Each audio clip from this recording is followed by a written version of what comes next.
नमस्कार।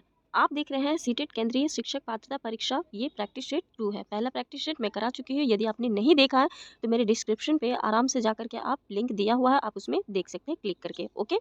अदरवाइज़ यदि आपने देख लिया है तो आपके लिए ये डबल फ़ायदेमंद हो जाएगा, क्योंकि पहले आपने देखा है डबल प्रैक्टिस से और भी ज़्यादा सीटेट की प्रिपरेशन और भी ज़्यादा मजबूत हो जाएगी।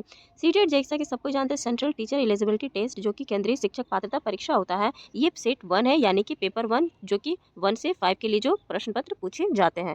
कुल प्रश्न की बात करें तो 150 आते हैं, कुल अंक की बात करें तो 150 होता है, समय अवधि की बात करें तो वो 2.5 घंटे का आपको मिलता है। ओके। सबसे पहला जो कि हम देखते हैं, जो कि सीडीपी, जिन्हें हम बाल विकास और शिक्षा शास्त्र कहते हैं। और उसके बाद हम बात करें तो जो अदर जो आता है वो सारे सब्जेक्ट्स आप जान रहे हैं कि पेपर 1 में, यानी कि 1 to 5 में होने वाले जो सब्जेक्ट्स होते हैं वो आपका सीडीपी, हिंदी, इंग्लिश और ईवीएस, साथ ही साथ मैथ्स होता है। तो चलिए शुरुआत करते हैं पहला पार्ट, यानी कि भाग 1 सीडीपी से। इसके 30 क्वेश्चन आपको देखने को प्राप्त मिलेंगे। यदि प्रैक्टिस देख लीजिए आपकी कितनी स्ट्रांग होती जा रही है, तो इसमें आप इसमें कितना कैलकुलेट सही कर पाते हैं, इट मीन्स अनुमान कितना आपका सही होता है। सबसे पहला क्वेश्चन जो आपके सामने आता है, आप क्वेश्चन देख सकते हैं स्क्रीन पर। निम्नलिखित में से कौन सा कथन विकास के बारे में सत्य नहीं है, वो पूछ रहा है। ये आपका फर्स्ट में निगेटिव पूछ रहा है, नहीं है। ओके। सबसे पहला ऑप्शन आपका कहता है विकास अंतःक्रिया का फल है, या फिर दूसरा ऑप्शन आपका कहता है विकास एक व्यवस्थित श्रृंखला का अनुगामी है, या फिर थर्ड आपका कहता है विकास एक व्यक्तिगत प्रक्रिया है, या फिर फोर्थ आपका ऑप्शन कहता है विकास विशिष्ट से सामान्य की ओर होता है। गैस कीजिए इनमें सही क्या होगा, क्योंकि आपसे पूछा जा रहा है कि विकास के बारे में सत्य नहीं है। इट मीन्स आपको पता होना चाहिए कि विकास के बारे में क्या सत्य है। सही ऑप्शन की ओर बात करें तो सही ऑप्शन आपका हो जाएगा ऑप्शन नंबर 4। ओके। यानी कि ऑप्शन नंबर 4 जो कि क्या है इसका सही ऑप्शन, यह है विकास विशिष्ट से समान की ओर होता है। ये सही नहीं है विकास के बारे में। ओके। क्योंकि क्वेश्चन आपसे निगेटिव पूछा है, नहीं के बारे में पूछा हुआ है, इसलिए ये सही नहीं है। बाकी जो 3 है वो बिल्कुल सत्य है, ये सभी विकास के अकॉर्डिंग होता है। चलिए सेकंड क्वेश्चन की ओर बढ़ते हैं। सेकंड क्वेश्चन आपसे क्या कहता है, क्वेश्चन नंबर 2 कहता है बालकों की सोच अमूर्तता की अपेक्षा। ओके, ध्यान दीजिएगा क्वेश्चन में आपसे क्या पूछा जा रहा है, क्योंकि सारा का सारा के लैंग्वेज का ही इस सीटेट में होता है। क्वेश्चंस इजी होते हैं, बस समझने का पैटर्न थोड़ा सा हाई होता है। ओके। तो अमूर्तता की अपेक्षा मूर्त अनुभवों एवं प्रत्ययों से होती है। यह बताइए कि अवस्था कौन सी है, यानी कि कितने से कितने समय का ये वर्ष का ये अवस्था मानी जाती है। 4 वर्षों में आपको बांटा गया है ना, शिशावस्था, बाल्यावस्था, इस तरीके से जो बांटा गया आपको, तो ये आपको बताना है कि ये कौन सी अवस्था में मतलब प्राप्त होगा, चाहे पूर्व हो या फिर उत्तर बाल्यावस्था में, किसी में भी। तो जैसे कि फर्स्ट ऑप्शन आपसे 7 से 12 वर्ष तक का दिया गया है, सेकंड ऑप्शन आपका है 12 से वर्ष तक, थर्ड ऑप्शन आपका 2 से 7 वर्ष तक, या फोर्थ ऑप्शन आपका जन्म से 2 वर्ष तक। तो आपको इनमें क्वेश्चन में सबसे ज्यादा ध्यान देना है मूर्त अनुभव। ओके, कि मूर्त अनुभव बच्चों में कब उत्पन्न हो जाती है। मूर्त अनुभव कहने का तात्पर्य क्या होता है, तो कहने का तात्पर्य यह होता है जो देख करके, छू करके अनुभव प्राप्त कर सके। कौन? बच्चे। ओके। क्योंकि अमूर्त चिंतन ऑब्वियसली जो कि बिना देखे सोचे, यदि हम बच्चों को बैठ करके बोले कि तुम थिंकिंग करो कि आप स्कूल में पढ़ रहे हो, कौन सा सब्जेक्ट पढ़ रहे हो, तो बच्चे घर पे ही बैठ के थॉट कर रहे हैं, तो वो अमूर्त चिंतन उनका आ गया, यानी कि बिना देखे, बिना उस जगह पे टच किए। लेकिन मूर्त कहेंगे जो बिना, जब तक बच्चों को बोलेंगे लो टच करो, ये गिलास है, गिलास को छुओ, इसमें देखो पानी है, वो आंखों से देखेगा, हाँ गिलास को टच करेगा और गिलास के अंदर पानी देखेगा, तो इट मीन्स वो मूर्त अनुभव प्राप्त कर रहा है बच्चे। तो जो मूर्त अनुभव प्राप्त करते हैं वो किस समय करते हैं, कौन सा वर्ष काल होता है, वो आपको ऑप्शन के अकॉर्डिंग सोचना है। तो आई होप आप सोच चुके होंगे इतना बोलने पे कि क्या होगा सही उत्तर। जो सही उत्तर हो जाएगा वो हो जाएगा आपका ऑप्शन नंबर 1। ओके, क्या हो जाएगा ऑप्शन नंबर 1, यानी 7 से 12 वर्ष तक की आयु जो होती है वो सोच, बालकों की सोच अमूर्तता की अपेक्षा मूर्त अनुभव पर होता है। ओके, यानी कि मूर्त अनुभव वाला अवस्था होता है। चलिए नेक्स्ट क्वेश्चन की ओर बढ़ते हैं। नेक्स्ट क्वेश्चन थर्ड आपसे क्या कहता है, थर्ड की ओर ध्यान दीजिए। थर्ड क्वेश्चन कहता है आपसे कि मानव विकास किन दोनों के योगदान का परिणाम है, वो बताना है। ओके, यानी मानव का जो विकास होता जा रहा है निरंतर, वो विकास जो भी होता है, यानी कि पैदा होने से, जन्म से लेकर मृत्यु तक का, तो वो किसके योगदान का परिणाम है, वो बताइए। पहला है आपका option number, first option number आपका है कि अभिभावक एवं अध्यापक का। ओके। सेकंड ऑप्शन आपका सामाजिक एवं संस्कृति कारकों का। थर्ड है वंश, यानी कि वंशक्रम एवं वातावरण का, या फोर्थ है इनमें से कोई नहीं। तो ऑब्वियसली आप समझ गए होंगे देख करके कि आंसर क्या होगा। आंसर हो जाएगा ऑप्शन नंबर थर्ड, वंशक्रम एवं वातावरण का। ओके, यानी कि हेरिडिटी एंड एनवायरनमेंट का सबसे बड़ा रोल होता है मानव विकास में। ओके, और एक का नहीं दोनों का होता है, जहाँ दोनों रहेंगे ऑब्वियसली वो उत्तर सही होगा ही होगा। नेक्स्ट क्वेश्चन क्या बढ़ते हैं। नेक्स्ट क्वेश्चन 4 आपसे देखिए क्या कहता है। 4 कहता है आपसे, 4 क्वेश्चन कहता है कि निम्न में से, यानी कि इनमें से आपको बताना है कि पियाजे के अनुसार बौद्धिक विकास का निर्धारक तत्व नहीं है, वो बताना। ओके, यानी कि बौद्धिक विकास का निर्धारण नहीं है, यानी कि उन्होंने कॉग्निटिव कॉग्निशन पे जो कॉग्निटिव डेवलपमेंट पे जो भी उन्होंने अपने थ्योरीज दिए हुए हैं, उनके आधार पे उनका कौन सा दिया हुआ स्टेज या फिर लेवल नहीं है वो बताना। ओके, तो वो है आपका फर्स्ट सामाजिक संरचना यानी कि अनुभव, या फिर आपका संतुलिनीकरण, या फिर इनमें से कोई नहीं। तो ऑब्वियसली हम जान रहे हैं जिन प्याजे का देख करके कि अनुभव उनका है, संतुलन यानी कि संतुलनीकरण भी है, और इनमें से कोई नहीं, ये तो होगा नहीं। बच गया सिर्फ एक, समाज से रिलेटेड उन्होंने बौद्धिक विकास का निर्धारण तत्व नहीं दिया था किन्होंने, प्याजे ने। ओके, तो ऑप्शन जो हो जाएगा वो हो जाएगा आपका ऑप्शन नंबर 1 सही। ओके, यानी कि फोर्थ का सही ऑप्शन हो जाएगा 1। चलिए नेक्स्ट क्वेश्चन क्या बढ़ते हैं। 5 नंबर आपसे क्या कहता है। 5 क्वेश्चन आपसे कहता है कि विशेष आवश्यकता वाले यदि बच्चों को पढ़ाने के लिए निम्नलिखित में से कौन सी व्यूहरचना अधिक उपयुक्त है, ये आपको सोचना है और थिंकिंग करना है कि कौन से इसमें से सबसे ज्यादा मतलब उपयुक्त, अधिक उपयुक्त आपसे पूछ रहा है ना, किनके लिए, तो विशेष आवश्यकता वाले बच्चों के लिए। ओके, तो सबसे पहला कि अधिकतम बच्चों को सम्मिलित करते हुए कक्षा में चर्चा करना चाहिए। ऑप्शन 2 विद्यार्थियों को सम्मिलित करते हुए अध्यापक का यानी कि अध्यापक द्वारा निर्देशन करना चाहिए। ऑप्शन थर्ड आपसे क्या कहता है, ऑप्शन थर्ड कहता है कि सहकारी, ओके, यानी कि सहकारी अधिगम तथा पीयर ट्यूटरिंग यानी कि सहपाठियों द्वारा अनुशिक्षण के बारे में कहता है कि ये सही है, या फिर नेक्स्ट 4 ऑप्शन आपका कहता है कि अध्यापन के लिए योग्यता आधारित सामूहिकरण। तो ये बताइए ऑप्शन क्या हो जाएगा। यानी कि क्वेश्चन आपसे सबसे उपयुक्त पूछ रहा था जो कि विशेष आवश्यकता वाले बच्चों के लिए, कि उपयुक्त पढ़ाने के लिए कौन सा इनमें से सबसे सही प्रभाव मतलब उपयुक्त है। तो मुझे लगता है कि यदि बच्चों को सीखना हो और होना चाहिए तो थर्ड ऑप्शन सबसे बढ़िया है, क्योंकि सहकारी अधिगम और पीयर ट्यूटरिंग सहपाठियों द्वारा वो और भी ज़्यादा बेटर तरीके से सीखते हैं। ओके, शिक्षक के मुकाबले में सहपाठियों द्वारा पीयर ट्यूशन यानी कि कहते हैं कि पीयर पीयर ग्रुप के साथ वो ज़्यादा बेटर तरीके से सीख सकेंगे। तो सही उत्तर इसका ऑप्शन नंबर 3 हो जाएगा क्वेश्चन नंबर 5 का। नेक्स्ट क्वेश्चन की ओर बढ़ते हैं। क्वेश्चन नंबर आपका 6 देखिए क्या कहता है, समस्या के अर्थ को जानने की योग्यता। ओके, यानी कोई भी समस्या उसके अर्थ को जानने की योग्यता जो होती है वो वातावरण के दोषों, कमियों एवं रिक्तियों के प्रति सजगता विशेषता है। ठीक है, पहला ऑप्शन है आपका प्रतिभाशाली बच्चों बालकों की, या ऑप्शन 2 है सामान्य बालकों की, ऑप्शन 3 है सृजनशील बालकों की, या फिर ऑप्शन 4 आपका कहता है इनमें से कोई नहीं। तो अब आप गेस कीजिए क्वेश्चन नंबर 6 का जो सही जवाब होगा वो क्या होगा। आप देख के इनमें से जान लोगे कौन सा ऐसा ऑप्शन है जो सबसे ज्यादा पॉजिटिव है, जो सब पर भारी। ओके, जिनमें सभी चीजों का आता है, क्योंकि समस्या का अर्थ को भी जानने की योग्यता उनमें है, वातावरण के दोषों को भी, कमियों रिक्तियों, इन सभी को बता रहा है। तो ये ऑब्वियसली ऑप्शन नंबर 3 सृजनशील बालक की विशेषता है। ओके, यानी कि सृजनशील बालकों की विशेषता होगी। नेक्स्ट यदि हम बात करते हैं क्वेश्चन नंबर 7 क्या कहता है आपसे। क्वेश्चन नंबर 7 कहता है कि एक कॉलेज जाने वाली लड़की, ओके, यानी कॉलेज जाने वाली लड़की ने फर्श पर कोट फेंकने की आदत डाल ली है। ओके, लड़की की माँ ने उससे कहा कि कमरे से बाहर जाओ और कोट को खूंटी पर टांगो। लड़की अगली बार घर में प्रवेश करती है, कोट को हाथ पर रख कर अलमारी की तरफ जाकर कोट को खूंटी पर टांग देती है। यह उदाहरण है किसका, वो बताना है। ओके, यानी क्वेश्चन आप समझ गए होंगे कि एक गर्ल है जो कि हमेशा स्कूल से आकर यदि कोट भी खोल के रख देती है वो नीचे, तो उनकी माँ का कहना है नीचे फर्श पर न रखने की जगह आप खूंटी पे जहाँ टांगना होता है वहाँ पर आप टांग दिया करो। तो नेक्स्ट टाइम आई तो वही हाथ से रखी हुई थी, हाथ से उठा करके अलमारी की तरफ जाते हुए खूंटी पर ही उसने टांग दी। तो ये उदाहरण किसका है, ऑप्शन ए आपसे कहता है कि ये क्या उदाहरण श्रृंख लागत अधिगम का है, या ऑप्शन 2 उद्दीपन अनुक्रिया अधिगम का है, या फिर ऑप्शन 3 प्रत्यय अधिगम का है, या ऑप्शन 4 इनमें से सभी का है, वो बताना है। तो सही उत्तर की ओर बढ़ते हूँ मैं। सही उत्तर आपका हो जाएगा ऑप्शन नंबर 1 यानी श्रृंखलागत अधिगम का है। किनका है, श्रृंखलागत अधिगम का ये उदाहरण है जो आपके सामने अभी पेश हुआ।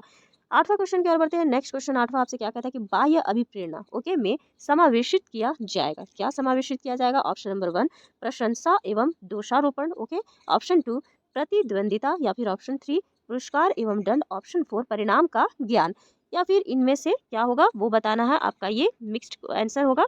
ऑप्शन 1 यहाँ देख लीजिए, 1 और 3 2 आप देख सकते हैं, या फिर केवल 2, या इनमें से सभी वो बताना है। तो 8वां के सही जवाब की ओर हम बढ़ेंगे।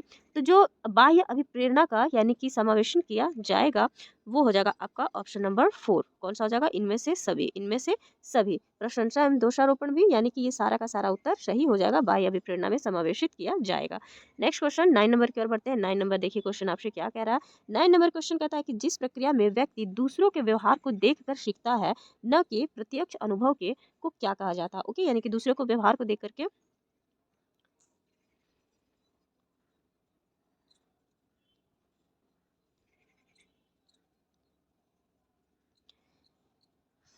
यानी कि दूसरों के व्यवहार को देख करके सीखता है जो भी व्यक्ति, तो उस प्रत्यक्ष अनुभव को क्या कहा जाता है? क्या उनको सामाजिक अधिगम कहेंगे, क्या उनको अनुबंधन कहेंगे, क्या उनको प्रायोगिक अधिगम कहेंगे, या फिर ऑप्शन आकस्मिक अधिगम कहेंगे? तो सही उत्तर की ओर बढ़ते हैं। सही उत्तर हो जाएगा ऑप्शन नंबर 1, उन्हें कहेंगे सामाजिक अधिगम। ओके, जो भी दूसरों को देख करके व्यवहार हम लोग सीखते हैं और न कि प्रत्यक्ष अनुभव अपने, तो एक तरह से वो उन्हें हम सामाजिक अधिगम कहेंगे। ओके, आगे की ओर बढ़ते हैं। क्वेश्चन नंबर 10 देखिए क्या कहता है। क्वेश्चन नंबर 10 आपसे कहता है अधिगम निर्योग्यता का लक्षण है। ओके, क्या लक्षण है वो आपको देखना है। ऑप्शन ए भागने की प्रवृत्ति होना, ऑप्शन 2 अशांत ऊर्जावान एवं विध्वंसक होना, या ऑप्शन 3 अवधान संबंधी बाधा यानी कि विकार, या ऑप्शन 4 अभिप्रेरणा का अभाव। तो ये आपका सही उत्तर हो जाएगा क्वेश्चन नंबर 10 का ऑप्शन नंबर 3, जिसका उत्तर क्या होगा वो हो जाएगा अवधान संबंधी बाधा या विकार। ओके, चलिए इस क्वेश्चन नंबर 11 की ओर बढ़ते हैं। 11 आपसे कहता है कि अधिगम को प्रभावित करने वाला व्यक्तिगत कारक कौन सा है, वो आपको इनमें से बताना है। पहला क्या संचार के साधन होंगे, ऑप्शन 2 क्या समवयस्क समूह होगा, ऑप्शन 3 अध्यापक होगा, या ऑप्शन 4 परिपक्वता एवं आयु होगा। तो जो सही उत्तर हो जाएगा वो हो जाएगा आपका ऑप्शन नंबर 4। ओके, यानी कि क्वेश्चन नंबर 11 का ऑप्शन नंबर 4 जो कि परिपक्वता एवं आयु जो है वो अधिगम को प्रभावित करने वाला व्यक्तिगत कारक होगा। ओके, चलिए नेक्स्ट 20 यानी कि 12 की ओर बढ़ते हैं। क्वेश्चन नंबर 12 आपसे कहता है कि एक क्रिकेट खिलाड़ी अपनी गेंदबाजी के कौशल को विकसित कर लेता है, पर यह उसके बल्लेबाजी के कौशल को प्रभावित नहीं करता। इसे क्या कहेंगे, यानी कि इसे क्या हम विधेयात्मक मतलब प्रशिक्षण अंतरण कहेंगे, या ऑप्शन 2 निषेधात्मक प्रशिक्षण अंतरण कहेंगे, ऑप्शन 3 शून्य प्रशिक्षण अंतरण कहेंगे। इनमें से कोई नहीं कहेंगे, तो वो देखना है कि क्या होगा इसका सही उत्तर। तो 12 का ऑप्शन नंबर 3 यानी शून्य प्रशिक्षण अंतरण कहेंगे। ओके, क्या कहेंगे, शून्य प्रशिक्षण अंतरण कहेंगे। ऑप्शन नंबर देखिए क्वेश्चन नंबर 13 आपसे कहता है निम्न में से कौन सा कथन किसी व्यक्ति के मानसिक व्यवस्था मानसिक स्वास्थ्य को उत्तम रूप से प्रदर्शित करता है, वो आपको बताना है। पहला ऑप्शन है पूर्ण अभिव्यक्ति, संगतिकरण और सामान्य लक्ष्य की और निर्देशन, या फिर ऑप्शन 2 मानसिक विचारों का न होना, ऑप्शन 3 व्यक्तित्व के विकारों से मुक्ति, या फिर ऑप्शन 4 आपसे कहता है इनमें से सभी होगा। तो जो सही जवाब हो जाएगा वो हो जाएगा ऑप्शन नंबर 1 यानी पूर्ण अभिव्यक्ति, संगतिकरण और सामान्य लक्ष्य की और निर्देशन। ओके, नेक्स्ट क्वेश्चन 14 आपसे क्या कहता है। 14 कहता है कि फ्रायड, प्याजे और अन्य मनोवैज्ञानिकों ने व्यक्तित्व विकास की विभिन्न अवस्थाओं से के संदर्भ में व्याख्या की है, बिल्कुल की है, परंतु प्याजे ने क्या कहा। क्या उन्होंने कहा कि विकास की अवस्थाएं वातावरण से निर्धारित होती है, या उन्होंने कहा है कि शिष्यावस्था के अनुभव ही अधिक प्रभावित करते हैं, बाकी अवस्थाओं के सीमित प्रभाव होते हैं, या फिर उन्होंने कहा कि विभिन्न अवस्थाओं को समझने के लिए संज्ञानात्मक बदलाव के बारे में कहा है उन्होंने, या फिर उन्होंने इनमें से कोई नहीं कहा है। तो जो सही हो जाएगा वो क्या होगा, बताइए कि इनमें प्याजे द्वारा क्या कहा गया। प्याजे द्वारा कहा गया ऑप्शन नंबर 3 कि विभिन्न अवस्थाओं को समझने के लिए संज्ञानात्मक बदलाव के बारे में उन्होंने कहा है। ओके, यानी कि कॉग्निटिव डेवलपमेंट के बारे में उन्होंने जो भी अपने अवस्थाओं के थ्रू बताया है वो बताया है कि एक से दूसरी अवस्था में आते आते कितने सारे बदलाव आ जाते हैं, उनके संज्ञान का भी बदलाव देखने को हमें प्राप्त होता है।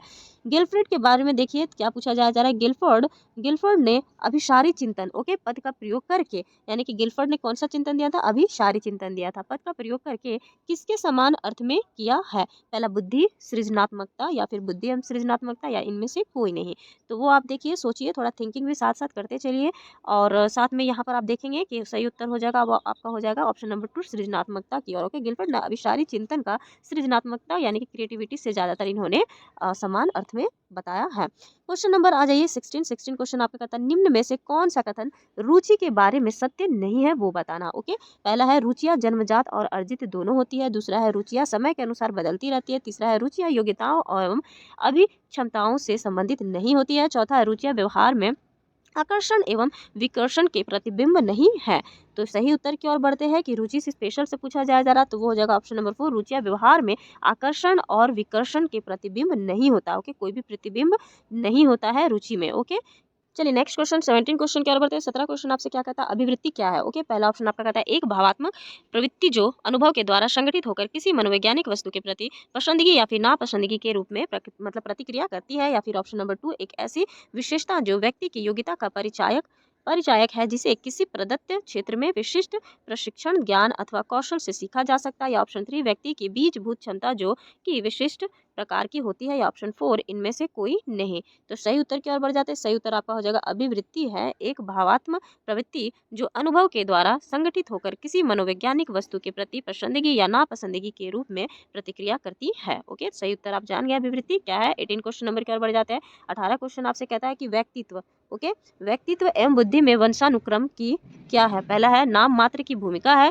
या ऑप्शन 2 महत्वपूर्ण भूमिका है, या ऑप्शन 3 अपूर्वानुमेय भूमिका है, या ऑप्शन 4 आकर्षक भूमिका है। तो क्या भूमिका है आप स्वयं बताइए। व्यक्तित्व एवं बुद्धि में वंशानुक्रम जो है यानी हेरिडिटी है, वो क्या भूमिका उनकी रोल रहती है। तो उनकी रहती है नाम मात्र की भूमिका। क्या रहती है, नाम मात्र की भूमिका। चलिए नेक्स्ट क्वेश्चन और बढ़ते हैं। 19 नंबर क्वेश्चन क्या कहता है कि जिन इच्छाओं की पूर्ति, ओके, जिन इच्छाओं की पूर्ति नहीं होती उनका भंडार गृह निम्न में से कौन सा है। इदम है, अहम है, परम अहम है, या इदम एवं अहम है। तो यहाँ पर हम देखेंगे कि इसका सही उत्तर की ओर बढ़ेंगे तो ये हो जाएगा आपका ऑप्शन नंबर 1 यानी इदम हो जाएगा। ओके, चलिए आगे बढ़ते हैं। नेक्स्ट क्वेश्चन की ओर बढ़ते हैं। नेक्स्ट क्वेश्चन आपसे कहता है 20 क्वेश्चन की रक्षा तंत्र बहुत सहायता करता है। ओके, पहला ऑप्शन हिंसा से निपटने में, ऑप्शन 2 है दबाव से निपटने में, या ऑप्शन 3 है थकान से निपटने में, ऑप्शन 4 है अजनबियों से निपटने में। तो सही उत्तर की ओर बढ़ते हैं कि सही उत्तर आपका हो जाएगा 20 नंबर का ऑप्शन नंबर 2 दबाव से निपटने में रक्षा तंत्र बहुत सहायता करता है। ओके, नेक्स्ट क्वेश्चन 21 क्या कहता है शारीरिक योग्यता। ओके, शारीरिक योग्यता वाले व्यक्ति के लिए निम्न में से कौन सी युक्ति रक्षा तंत्र में सबसे संतोषजनक होगी। पहला ऑप्शन है आपका तदात्मीकरण, ऑप्शन 2 है आपका विवेकीकरण, ऑप्शन 3 है आपका अतिकल्पना, या ऑप्शन 4 इनमें से कोई नहीं। सही उत्तर की ओर बढ़ जाते हैं। 21 का जो सही उत्तर ऑप्शन नंबर 3 यानी अतिकल्पना इसका सही उत्तर होगा। इनमें से कुछ क्वेश्चंस काफी ओल्ड है, वो क्वेश्चंस अभी काफी ज्यादा सिलेबस में थोड़ा बहुत चेंज आ चुका है, और आई होप लेवल भी थोड़ा इसके मुकाबले अभी हाई थोड़ा हो गया है, या कहूँ पूछने का तरीका थोड़ा सा लैंग्वेज चेंज कर दिया गया है। यहाँ आते हैं क्वेश्चन नंबर 2 के 22 क्या कि बालक प्रसंग बोध परीक्षण 3 वर्ष से 10 वर्ष की आयु के बालकों के लिए बनाया गया है। ओके, तो इस परीक्षण में कार्ड में प्रतिस्थापित किए गए हैं। क्या प्रतिस्थापित किया गया। ऑप्शन नंबर 1 सजीव वस्तुओं के स्थान पर निर्जीव वस्तुओं का, ऑप्शन 2 लोगों के स्थान पर जानवरों का, ऑप्शन 3 पुरुषों के स्थान पर महिलाओं का, या फिर ऑप्शन 4 वयस्क के स्थान पर बालकों का। तो ये बताना आपको कि बालकों प्रसंग बोध परीक्षण जो 3 वर्ष से 10 वर्ष की आयु के बीच के बालकों के लिए बनाया गया है, तो इस परीक्षण जो कार्ड बनाया गया है इसमें जो प्रतिस्थापित किए गए हैं वो किए गए हैं आपके ऑप्शन नंबर 2 लोगों के स्थान पर जानवरों को। ओके, लोगों के स्थान पर जानवरों को। नेक्स्ट क्वेश्चन और बढ़ जाते हैं 23 की ओर। 23 कहता है सृजनशीलता के पोषण के लिए एक अध्यापक को निम्न में से किस विधि की सहायता लेनी चाहिए। ऑप्शन है ब्रेन स्मार्ट यानी कि स्टार्मिंग, या फिर विचारा वेश्य, या फिर ऑप्शन 2 व्याख्यान विधि जो कि हो नहीं सकता, ऑप्शन 3 दृश्य श्रव्य सामग्री, ऑप्शन 4 इनमें से सभी। तो 23 का जो सही उत्तर हो जाएगा वो हो जाएगा ऑप्शन नंबर 1। ओके, एक सेकेंड, या ऑप्शन नंबर इसका सही जवाब हो जाएगा ब्रेन स्टार्मिंग, जो या जिन्हें हम विचारावेश भी कहते हैं, उनके थ्रू सृजनशीलता के पोषण के लिए एक अध्यापक के लिए ये सहायता लेनी चाहिए। ओके, अध्यापक को इसकी सहायता लेनी चाहिए। नेक्स्ट क्वेश्चन देखिए। नेक्स्ट क्वेश्चन जो है वो है 24 नंबर जो निम्न में से कौन सा कथन सही नहीं है वो बताना, नेगेटिव है आपका इसमें।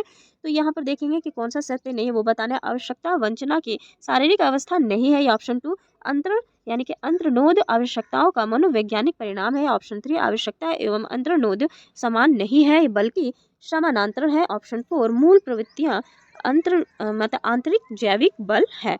तो सही उत्तर की ओर बढ़ते हैं कि सही उत्तर इसका क्या हो जाएगा।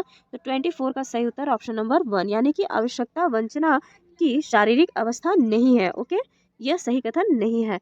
25 क्वेश्चन की ओर बढ़ जाते हैं। 25 कहता है आपसे कि शिक्षा का अधिकार अधिनियम 2009 में एक अध्यापक के लिए न्यूनतम कार्य घंटे प्रति सप्ताह निर्धारित किए गए हैं, जो कि आप बताइए। ऑप्शन ए 40 घंटे है, या ऑप्शन 2 45 घंटे है, ऑप्शन 3 50 घंटे है, ऑप्शन 4 55 घंटे है।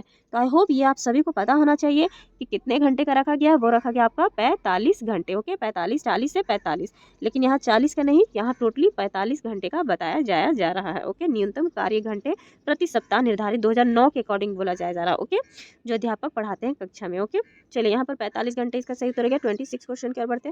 26 क्वेश्चन आपसे क्या कहता है। 26 क्वेश्चन कहता है शिक्षा का अधिकार।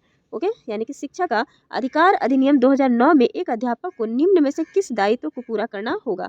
ऑप्शन ए विद्यालय में नियमित रूप से समय पर उपस्थित होना होगा, या ऑप्शन 2 पाठ्यक्रम का संचालन कर पूरा करना होगा, ऑप्शन 3 संपूर्ण पाठ्यक्रम को निर्धारित समय पर पूरा करना होगा, या ऑप्शन 4 इनमें से सभी। तो क्वेश्चन नंबर 26 का आई होप आप सभी को जान गए होंगे, काफी इजी है क्योंकि सारे पॉइंट्स इंपॉर्टेंट है, तो ऑप्शन नंबर 4 यानी इनमें से सभी सही उत्तर होगा। ओके, चलिए नेक्स्ट 27 क्वेश्चन नंबर क्या कहता है, 27 क्वेश्चन नंबर आपसे कहता है कि राष्ट्रीय पाठ्यचर्या जो राष्ट्रीय पाठ्यक्रम रूपरेखा 2005 में शांति शिक्षा को बढ़ावा देने के लिए कुछ क्रियाओं की अनुशंसा की गई है। पाठ्यक्रम रूपरेखा में निम्न में से किसे सूचीबद्ध किया गया है। पहला ऑप्शन, महिलाओं के प्रति आदर एवं जिम्मेदारी का दृष्टिकोण विकसित करने के लिए कार्यक्रम आयोजित किए गए हैं। ऑप्शन 2, नैतिक शिक्षा को पढ़ाया जाए, या फिर ऑप्शन 3, शांति शिक्षा को एक अलग विषय के रूप में पढ़ाया जाए, या ऑप्शन 4, शांति शिक्षा को पाठ्यक्रम में सम्मिलित किया जाए।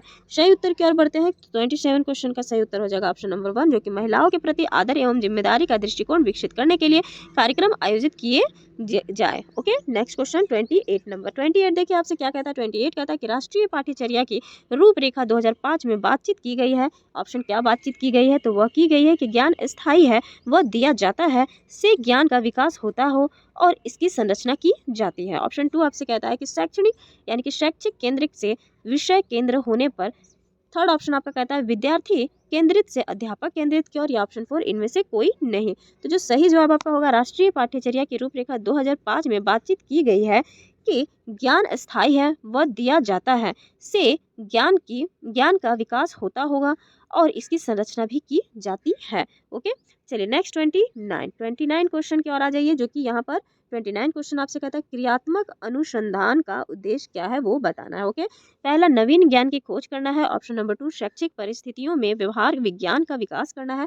ऑप्शन 3, विद्यालय तथा कक्षा के शैक्षिक कार्य प्रणाली में सुधार लाना है, या ऑप्शन 4 इनमें से सभी सही जवाब होगा।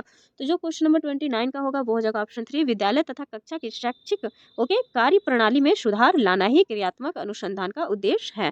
चलिए लास्ट क्वेश्चन, जो कि 30 क्वेश्चन आपसे क्या कहता है। 30 क्वेश्चन आपसे कहता है कि राष्ट्रीय पाठ्यचर्या रूपरेखा 2005 के अंतर्गत परीक्षा सुधारों में निम्न में से किस सुधार को सुझाया गया है वो बताना है। ऑप्शन है खुली पुस्तक परीक्षा, ऑप्शन 2 सतत निरंतर एवं व्यापक मूल्यांकन, थर्ड है सामूहिक कार्य मूल्यांकन, फोर्थ है इनमें से सभी। ओके, तो आई होप ये इजी है, आराम से आप समझ गए होंगे। ऑप्शन जो हो जाएगा वो हो जाएगा आपका इनमें से सभी। ऐसा क्यों? क्योंकि राष्ट्रीय पाठ्यचर्या रूपरेखा 2005 के अंतर्गत यहाँ पूछ रहा आपसे परीक्षा सुधारों के बारे में। ओके, तो ये खुली पुस्तक का भी होगा, निरंतर सतत व्यापक ये मूल्यांकन होना जरूरी है, सामूहिक मूल्यांकन भी बिल्कुल जरूरी है, इसलिए इनमें से सभी जवाब सही होंगे।